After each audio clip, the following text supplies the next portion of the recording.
Hello everyone, welcome to this channel. I am CS Ritu. आज का video है IDFC first bank limited पे।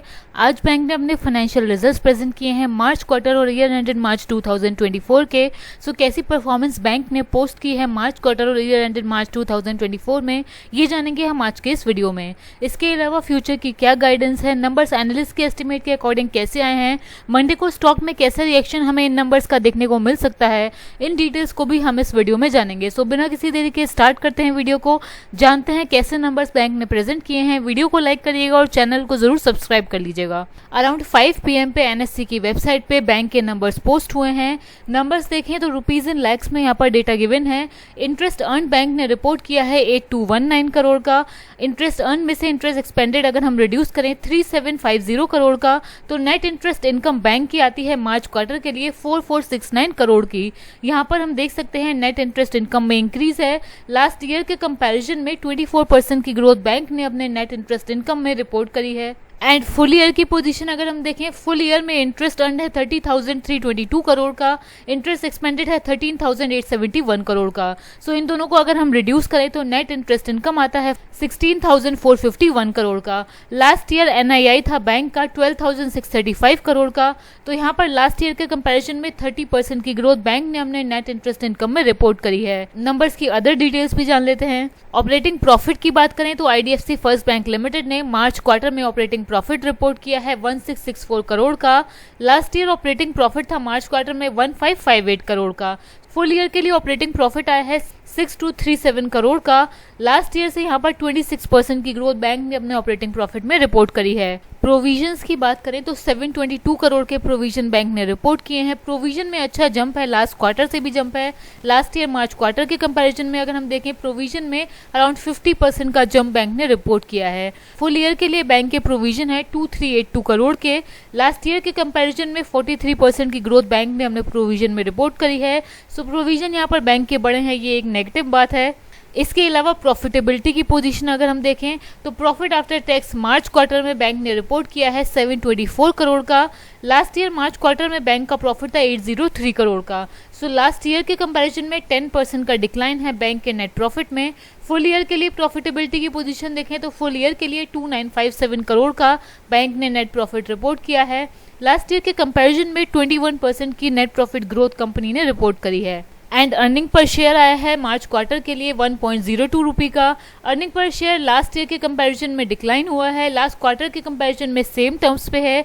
Full year के लिए EPS में इंप्रूवमेंट है। फुल ईयर के लिए EPS बैंक ने रिपोर्ट किया है 4.32 का, जो कि लास्ट ईयर 3.91 रुपये का था। एसेट क्वालिटी की पोजीशन देखें, ग्रॉस NPA बैंक ने रिपोर्ट किए हैं 1.88% के। ग्रॉस NPA लास्ट क्वार्टर से भी रिड्यूस हुए हैं, लास्ट ईयर मार्च क्वार्टर से भी बैंक के रिड्यूस हुए हैं। फुल ईयर के लिए भी 1.88% के ग्रॉस NPA बैंक ने रिपोर्ट किए हैं, जो कि लास्ट ईयर 2.51% के थे।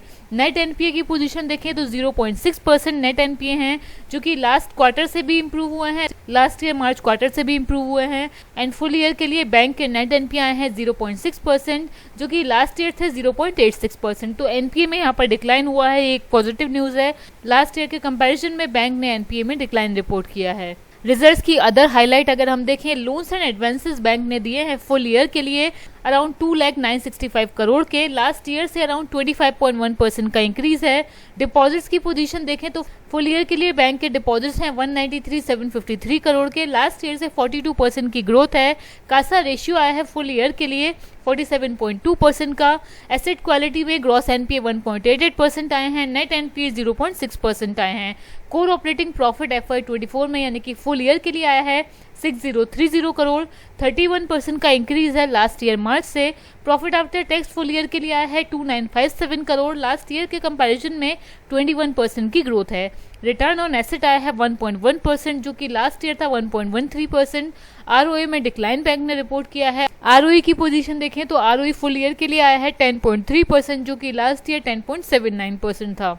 And IDFC first bank limited ने मर्जर के टाइम पे 2018 में गाइडेंस दी थी 5 ईयर के लिए, यानी कि 24-25 फाइनेंशियल ईयर के लिए। इस गाइडेंस में से क्या कंपनी ने अचीव किया है, चलिए जानते हैं।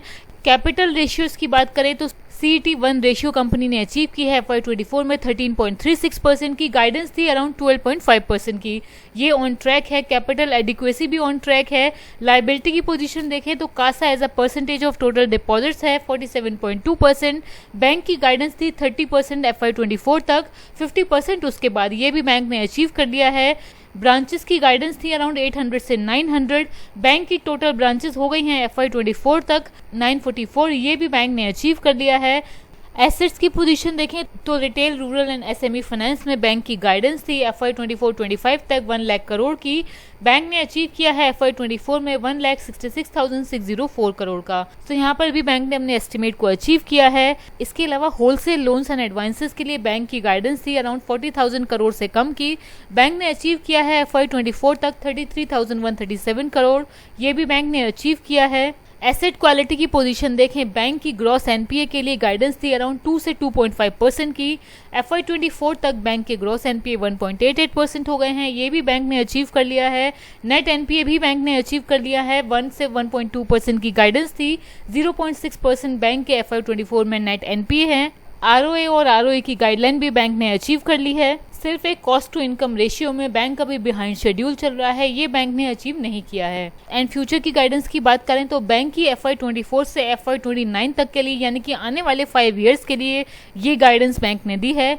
बैंक ने बताया है कि बैंक टोटल ब्रांचेस चाहता है 31 मार्च 2029 तक अराउंड 1700 से 1800 तक। कस्टमर डिपॉजिट जो कि दिसंबर क्वार्टर में अराउंड 1,76,481 करोड़ के थे। बैंक की गाइडेंस है अगले 5 सालों में इनके लिए 5,85,000 करोड़ की। कासा डिपॉजिट्स की गाइडलाइन है 2,85,000 करोड़ की और टर्म्स डिपॉजिट की गाइडलाइन है अराउंड 3 लाख करोड़ की। लोन्स एंड एडवांसेस के लिए बैंक की गाइडेंस है 31 मार्च 2029 तक 5 लाख करोड़ की और टोटल एसेट्स के लिए गाइडेंस है 7 लाख करोड़ की। एसेट क्वालिटी के लिए बैंक का गाइडेंस है कि बैंक अपने ग्रॉस NPA 1.5% तक करेगा आने वाले 5 सालों में और नेट NPA 0.4% तक लाएगा। एंड प्रॉफिटेबिलिटी जो कि दिसंबर क्वार्टर तक 2232 करोड़ की थी, उसके लिए मार्च 31, 2029 तक बैंक की गाइडेंस है कि बैंक प्रॉफिटेबिलिटी अचीव करना चाहता है अराउंड 12,000 से 13,000 करोड़ की। और ROA के लिए गाइडेंस है 1.9 से 2% की। ROE के लिए गाइडेंस है 17 से 18% की।